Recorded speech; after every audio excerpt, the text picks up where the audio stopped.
Hello, gorgeous soul. I've had to redo 4 of my videos because I said Mars was retrograde for 6 months. It isn't. And what I meant is Mars is in Gemini for 6 months and it is currently retrograde until January the 12th. So it has created such drama in the world with all this hacking on Instagram, and everyone I know has gone through quite the hard time.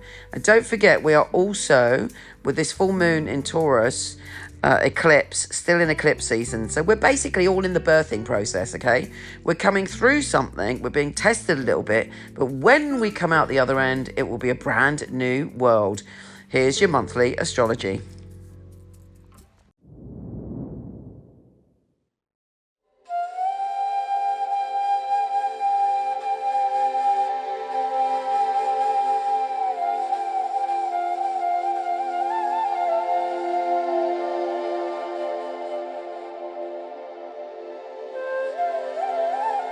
Hey Gemini, you are in for quite the profound time.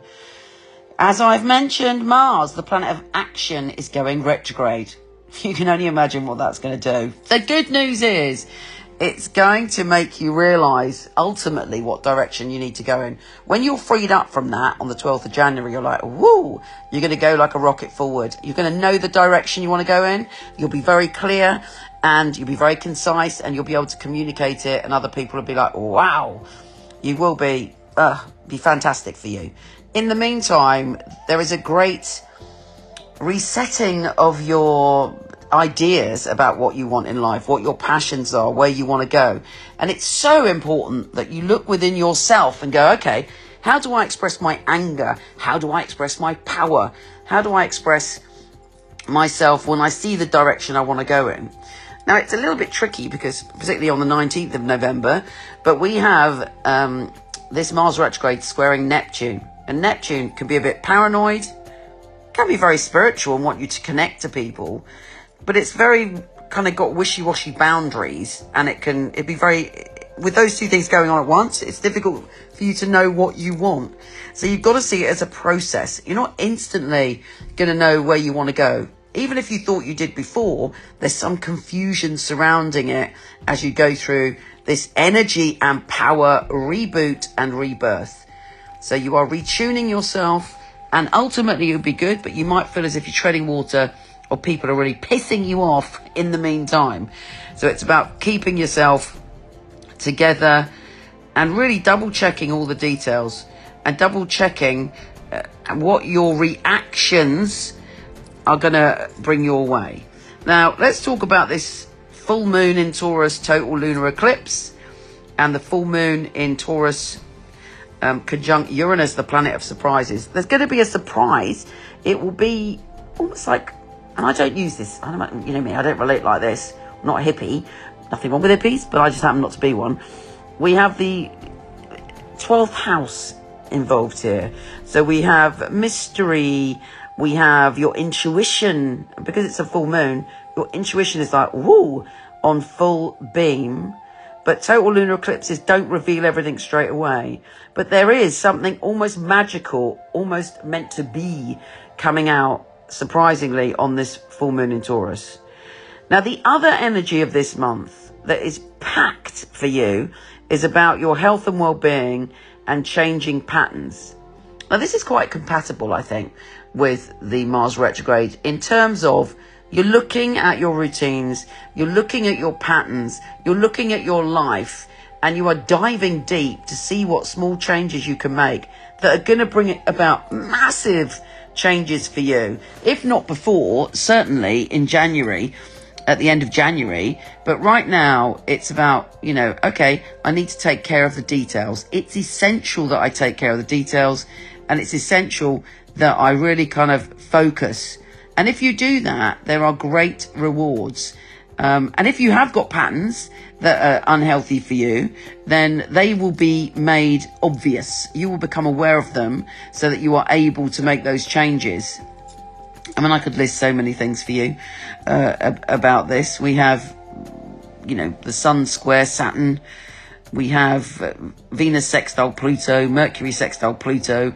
So we have this push and pull me between you feeling like you're stuck, And then another part of you that is going to be liberated when you're faced with some of the patterns and lifestyles that you've committed to, that is now the time to let go of.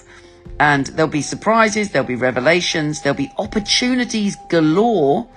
And also it's saying really focus on your work if you are working, or even on a hobby or a project. Really give it the detail, and something great is coming out of that. And you are dedicated. You're dedicated to self-improvement. You're dedicated to anything that you're passionate about in terms of work or of being of service to others. And great rewards will come out of that. We've got fantastic things like Venus trine Jupiter and Mercury trine Jupiter on the 15th and 16th of November. Something extraordinary could be delivered to you in those areas, like, oof, off the scale. But I have to say, we can't ignore anything with this eclipse and Mars retrograde. You have to own it. You have to take responsibility for your stuff and make changes to you. It's not about projecting it onto other people, or even if something's going on with other people. It's about dealing with our own business, not kind of, making excuses for ourselves. And if you can do that, wow, the rewards will be so strong.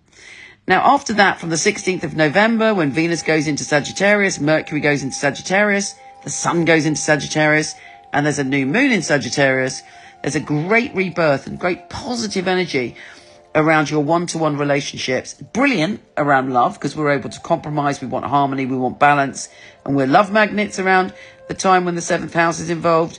But on top of that, even in friendships and partnerships, that harmony is coming to the surface. So it's brilliant, and the new moon brings a new start. Jupiter, the planet of good fortune and stretching us, is going forward. If you've been held back when it comes to your career or how you want to be seen in the world, that all changes. It's fabulous. Take care, and I'll speak to you soon. I've had my psychic company for over 20 years. I've always been exceptionally picky about who I have on my team. My psychics are incredible people. They're all emotionally intelligent. They give a very accurate and specific reading, and they're all beautiful and different in their own right. So we got our fabulous psychics here.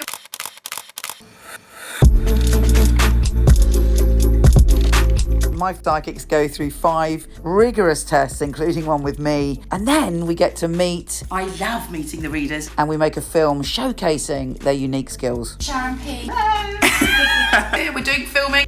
So are you excited? Just relax, be yourself. Open up your heart. So if you feel that you're accurate, you're emotionally intelligent, and your heart really wants to empower your clients, then we'd love you to apply and come for a test with us.